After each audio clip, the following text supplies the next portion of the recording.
In the Roman Empire, a woman's worth could be measured by something she could never fully control: the belief in her purity. Laws, customs, and deeply rooted expectations formed invisible chains around her life. Marriage contracts, household roles, and community reputation acted as constant surveillance. What the empire called purity was not a spiritual virtue. It was an instrument of control. The smallest rumor could stain a woman's honor, reshaping her future, her social standing, and even her safety. In wealthy homes, noble families used these rules to protect status and inheritance. In poorer districts, ordinary women lived under the same scrutiny, with far fewer defenses. Fear was not imaginary. It was structural. A mere accusation could alter her fate. This dark legacy invites us to revisit memories long buried. It reminds us why channels like Dark Inquest History must continue examining the stories that powerful institutions tried to silence. Their shadows speak more than ancient monuments ever could. This video explores how women were judged pure in the Roman Empire will haunt you. Rome stretched across continents. Its armies conquered distant lands. Its merchants connected cultures. Its rulers crafted laws that claimed to uphold order and morality. Yet, behind luxurious villas and monumental architecture lay a quiet world defined by surveillance and judgment.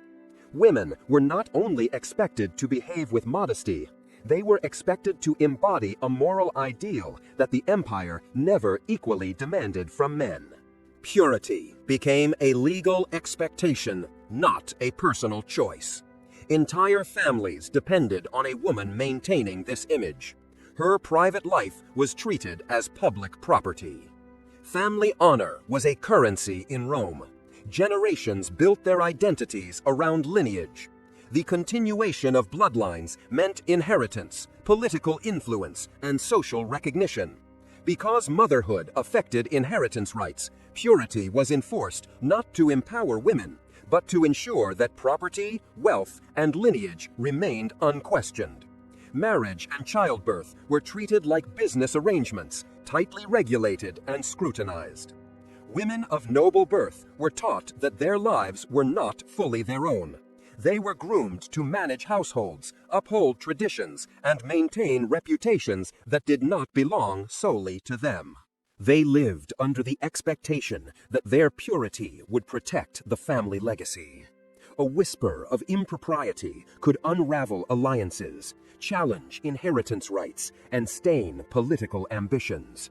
Even without evidence, suspicion alone could result in harsh consequences behind closed doors. Some women suffered mistreatment in secluded rooms, far from public view, for merely attracting unwanted attention. Lower-class women experienced the same expectations without the shield of wealth. In cramped apartments called insulae, neighbors watched each other closely. Rumors traveled faster than truth. A woman's life could change over casual conversation between vendors, tavern customers, and temple visitors. A widow might face isolation if her reputation seemed uncertain. Even those who worked legally, such as laundresses, midwives, or entertainers, were judged more harshly because they interacted openly with strangers. Their lives carried constant risk. Credibility could evaporate overnight. Rome justified its control through religion, tradition, and state authority. Temples honored goddesses associated with domestic virtue and modesty. Rituals emphasized the idea that women must embody spiritual cleanliness, despite the empire treating that expectation more as property regulation than belief. The Vestal Virgins embodied the extreme version of purity. They lived within sacred walls, preserving rituals critical to Roman identity. Their ceremonial responsibilities granted them power and respect, yet they also lived under constant inspection. Any suspicion surrounding them created national panic. The punishment for breaking purity vows, although rarely recorded in detail, remains one of the darkest reminders of how institutions protected symbolic purity more than individuals. But ordinary women rarely entered temples or lived under sacred vows. Their purity was judged by family, neighbors, marriage contracts, and unwritten expectations. Husbands, fathers, and legal guardians controlled women's reputations. A young woman could be celebrated as honorable one day and dismissed as unreliable the next. The empire gave men broad authority to manage domestic accusations, meaning many outcomes never reached official courts. Records are filled with laws defending male rights while leaving women largely unprotected. Even elite women were not immune. Some faced accusations rooted in politics rather than truth. The empire used purity as leverage. The first wave of tension begins with arranged marriages. Roman marriage could unite families, extend influence, or resolve debts. A girl might enter marriage without knowing the husband's character or household dynamics. Her purity before marriage ensured the legitimacy of future children and the preservation of political alliances. Marriage contracts sometimes outlined expectations for behavior before and after the wedding. Women entering these marriages knew that their lives would be judged not only by actions, but by perception. A careless word, innocent conversation, or private correspondence could be interpreted as risk. Fear often silenced women. The second wave of escalation came from internal household hierarchies. A Roman home was more than a private dwelling. It was a miniature court ruled by the pater familias, the male head of the family. He controlled marriages, finances, and discipline. Women, including wives, daughters, and widows, lived under his governance. Even if he acted with kindness, authority remained absolute. A woman judged impure could face severe consequences without ever seeing a courtroom. A family could remove her from public roles, restrict movement, or impose silence. Everything was justified in the name of preserving honor. The third escalation involved public morality laws. Roman leaders sometimes imposed strict regulations to stabilize society. These laws targeted women's clothing, conduct, festivities, and even household roles. Leaders promoted the message that Rome's greatness depended on disciplined families. Public speeches urged citizens to value purity as a foundation of stability. Some emperors even sponsored rewards for marriage and childbirth while penalizing single women or widows. Behind these incentives lay pressure. A woman who did not marry risked being labeled deviant or untrustworthy. A widow who refused remarriage could lose financial privileges. The state quietly reinforced purity through economic leverage. Even spiritual rituals became part of judgment. Some ceremonies evaluated a woman's reputation, not her personal beliefs. Family gatherings, funerary rituals, and community festivals often asked women to embody discretion and loyalty. If a woman had lived under suspicion, she might be excluded from certain ceremonies, affecting not only her standing, but that of her relatives. Exclusion served as another reminder. Purity was a tool of conformity. Midway through our story, we confront the emotional toll. Many women lived with constant internal restraint.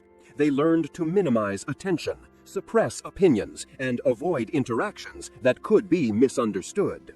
Silence became a form of survival. Mothers taught daughters strategies to protect their reputations, not because they believed purity was divine, but because they understood how quickly circumstances could turn. A careless friendship might invite questions. A visit to the market without proper accompaniment could stir doubt. Surveillance existed more in whispers than in law books.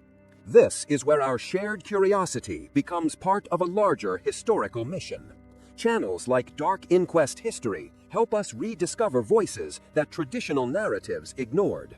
By studying how the empire judged women, we understand how moral scrutiny becomes a tool of power.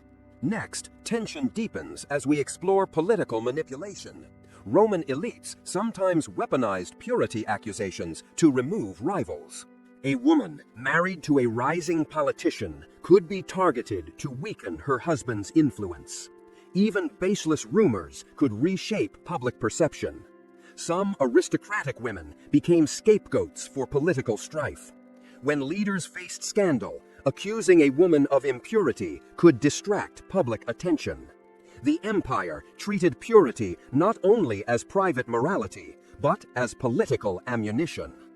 The fourth escalation emerges in legal writings.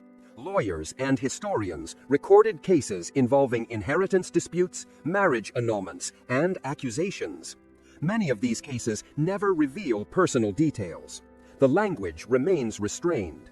Yet, beneath the restraint lies fear. Women rarely testified. Their reputations were debated by male relatives and magistrates. A woman's future could be decided without her voice. Even when she was innocent, clearing suspicion did not guarantee restored dignity. Reputational damage lingered. The climax approaches when we consider the symbolic core of this institution: purity as property. The empire viewed purity not as emotional well-being, but as a condition tied to ownership. A woman's body represented the continuity of household lineage. Her personal feelings, desires, ambitions, or mistakes mattered less than what her purity symbolized to others. She was expected to remain beyond suspicion to protect family wealth. This was not personal morality. It was systemic expectation. Imagine a moment near the center of a quiet atrium. Lamps burn low. Mosaic floors reflect flickering shadows. Behind a closed door, a woman listens as relatives debate her honor. She has no control over the voices that decide her fate. No dramatic confrontation occurs. No clear evidence exists. Only silence, reputational fear, and uncertainty. She understands that even innocence may not free her. The atmosphere carries more weight than any legal decree. The decision, once made, becomes irreversible. Her life narrows into confinement or relocation. The empire continues forward untouched. She disappears from public life long before any written history records her name. After this turning point, we study aftermath. The Roman Empire eventually changed, expanding its territories, altering social structures, and embracing new religions. But purity expectations endured. They moved into legal doctrines, spiritual teachings, and cultural norms inherited by future civilizations. Women across later centuries would continue living under variations of these restrictions, sometimes without knowing their roots traced back to Roman household law. Historical records often protect the empire's grandeur. Monuments, statues, and heritage sites celebrate victories, governance, and architectural mastery. Yet documents rarely honor the silent lives shaped by moral surveillance. Many women who lived under these expectations left no trace. Their challenges, resilience, and endurance were undocumented. History preserved institutions rather than individuals. But memory returns when we examine quiet details. Inscriptions on tombstones, family wills, correspondence between scholars, and fragments preserved by chance. These glimpses show women who navigated surveillance with intelligence, patience, and emotional strength. Some found influence through diplomacy, education, or household management. Others cultivated loyalty among servants and neighbors to counter suspicion. Purity rules tried to confine them, but many adapted to survive.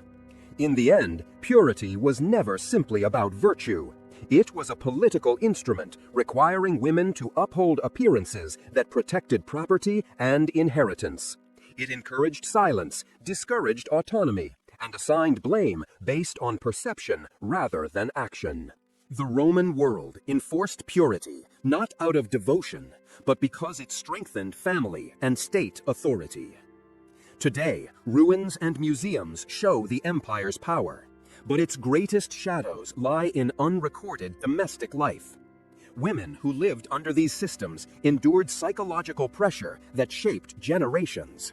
Their fears, though rarely spoken, echo through historical silence. Their experiences remind us that moral purity, when defined by institutions rather than personal choice, becomes a cage. What haunts us is not the severity of punishment or the complexity of rituals. It is the realization that thousands of lives were shaped by reputational judgment. Their voices were edited out of history because purity itself demanded invisibility. The quieter the woman remained, the safer her family became. Survival required stillness. As we close this chapter, we acknowledge that purity in the Roman Empire served the ambitions of households, not the well-being of women. Their stories deserve remembrance. Their silence deserves witness. Their resilience challenges us to reconsider how societies measure virtue, authority, and honor. To honor the forgotten, to continue exploring untold histories, and to give voice to those erased by ancient expectations. Keep this journey alive and subscribe to Dark Inquest History.